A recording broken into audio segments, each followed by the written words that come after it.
আসসালামু আলাইকুম। আজকে আমি ভীষণ সুস্বাদু করে ক্রিম জাম মিষ্টি বানিয়ে দেখাবো। গাজরের এই মিষ্টিগুলো খেতে কিন্তু দারুণ মজার। গাজরের স্কিনগুলো তুলে তারপরে ভালো করে ধুয়ে গ্রেটার দিয়ে গ্রেট করে নিচ্ছি।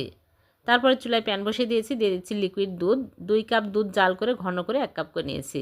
চিনি 1 টেবিল চামচ, ঘি 1 চামচ দিয়ে মাওয়া দিয়ে দিচ্ছি 1/2 কাপ। গুঁড়া দুধ দিলেও হবে। এখন আমি নেড়েচেড়ে ঘন করে নামিয়ে নিব। তারপরে আবারও চুলায় প্যান বসিয়ে দিয়ে দিচ্ছি ঘি 2.5 টেবিল চামচ আর দিয়ে দিচ্ছি গাজর কুচি দিয়ে আমি নেড়েচেড়ে নেব। তারপরে লিকুইড দুধ 1/2 কাপ দিয়ে আমি ঢেকে রাখবো ভালোভাবে সিদ্ধ হওয়া পর্যন্ত।